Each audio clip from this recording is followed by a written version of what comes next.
আমার বাবার বাড়িতে যাওয়া আমার শাশুড়ি একদমই পছন্দ করে না। কখনো আমার স্বামীকে নিয়ে আমার বাবার বাড়িতে রওনা করি, তখনই আমার শাশুড়ি তার ছেলেকে খোঁচা দিয়ে বলে, সারা জীবনের জন্য কি যাচ্ছিস খোকা?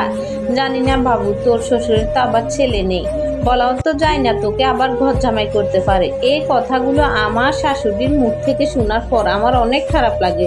এমনও হয়েছে বাবার বাড়িতে যাওয়ার জন্য রওনা দিয়েছি, আর তখনই সে তার ছেলের সামনে এমন কথাগুলো বলে, আমারও মন খারাপ হয়ে যায়। অনেক কান্না করেছি। আর আমার স্বামী শত হলেও তার মা মুখের উপর কিছু বলতে পারে না। এই তো গত 6 মাস পর আমি আর আমার স্বামী মিলে বেড়াতে আসি আমার বাবার বাড়িতে। সেখানে এসেও আমার শাশুড়ি আমাকে 1 ঘন্টাও শান্তি দেয়নি, এমনকি তার ছেলেকেও না। সারাক্ষণ একটার পর একটা কল করে। এ যে যেমন ধরেন, যখনই আমি আমার বাবার বাড়িতে বেড়াতে আসি, একদিন পার হতে না হতে বলে, আমার প্রেশার লো হয়ে গিয়েছে, শরীরটা অনেক অসুস্থ, আমার ডাক্তারের কাছে যেতে হবে, বাসায় ফিরবি নাকি? নতুন শ্বশুর শাশুড়ি পেয়ে তোর মাকে ভুলে গেছিস? আমার স্বামী তখন ঠিক কী করবে সে নিজে বুঝতে পারে না। বাবা মার একমাত্র ছেলেকে বিয়ে করেছিলাম, তারপর এখনই আমি হাড়ে হাড়ে টের পাচ্ছি। এই যে যেমন আমার আর আমার স্বামীর মধ্যে যদি কোনো ব্যাপার নিয়ে ঝামেলা হতো বা ঝগড়া হতো, তখনই আমার শাশুড়ি বড় বড় গলায় তার ছেলেকে বলে, এমন বউ রাখার দরকার নাই, ওকে ওর বাবার বাড়ি দিয়ে আয়, দেখি ওকে কতদিন বসে বসে খাওয়ায়। আর এই কথাগুলো বিশ্বাস করেন আমি বছরের পর বছর শুনেছি। যদি কখনো প্রতিবাদ করি তাহলে ঝামেলাটা একটু থেকে অনেক বড় হয়ে যায়। এমনও হয়েছে আমার শাশুড়ির জেদ মেটানোর জন্য আমার মা বাবাকে নিয়ে নোংরা ভাষায় গালিগালাজ করে। এই কথাগুলো শোনার পর অনেক সময় হয়েছে আমি আমার বাবার বাড়িতে চলে যাওয়ার জন্য সমস্ত ব্যাগপত্র গুছাই, কিন্তু আলহামদুলিল্লাহ আমার স্বামী অনেক ভালো। তখন সে মাথা ঠান্ডা করে আমাকে বুকে জড়িয়ে ধরে কান্না করে আর বলে, আর কখনো তোমার সাথে ঝগড়া করব না, এবারের মতো মাফ করে দাও।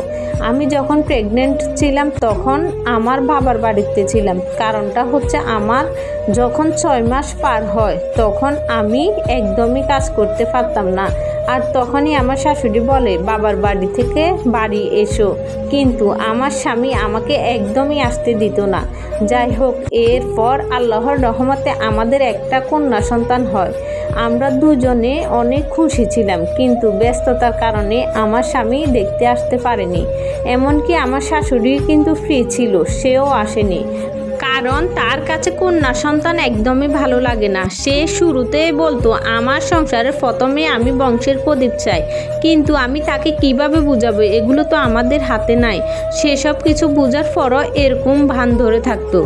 আমার কন্যা সন্তানটা দুনিয়াতে আসার পর আমার শাশুড়ির রূপ আরও অন্যরকম হয়ে যায়। সে এখন আরও ভয়ানক হয়ে উঠেছে। সে কোনোভাবে আমার স্বামীকে আমার মেয়ের কাছে আসতে দিতে চাইতো না, কিন্তু আল্লাহর রহমতে ভালো একটা হাজব্যান্ড পেয়েছি। সে তার একটা বন্ধুর মাধ্যমে লুকিয়ে লুকিয়ে হলেও আমার মেয়ের জন্য সমস্ত খরচ, টাকা পয়সা, তারপর জামা কাপড়, শ্বশুরবাড়ির জন্য কিছু ফল ফ্রুটস এগুলো পাঠিয়ে দেয়। যদিও বিষয়টা সবার কাছে খারাপ লাগতে পারে, কিন্তু বাবা হিসাবে তার আরও অনেক দায়িত্ব ছিল। কিন্তু বিশ্বাস করেন, আমার স্বামীর প্রতি কোনো অভিযোগ নেই, কারণ সে বেচারা সারাদিন অফিস করে, একে তো মায়ের অশান্তি, দ্বিতীয়তে বউ আর বাচ্চার প্রেশার। আমি কখনো চাইনি আমাদের জন্য আমার স্বামী কষ্টে থাকুক, তবে এভাবে মেয়েকে নিয়ে কতদিন বা বাবার বাড়িতে থাকবো? আশেপাশের মানুষও বলা শুরু করেছে, মেয়ের বাবা কি মেয়েকে দেখতে আসে না? আর এই কথাগুলো হয়তো বা কোনো না কোনোভাবে আমার স্বামীর কানে গেছে। সে তার মা রাজি না থাকলেও আমাদের জন্য আলাদা একটা বাসা নিয়েছে, যাতে করে আমাদের সম্পর্কটা ভালো থাকে।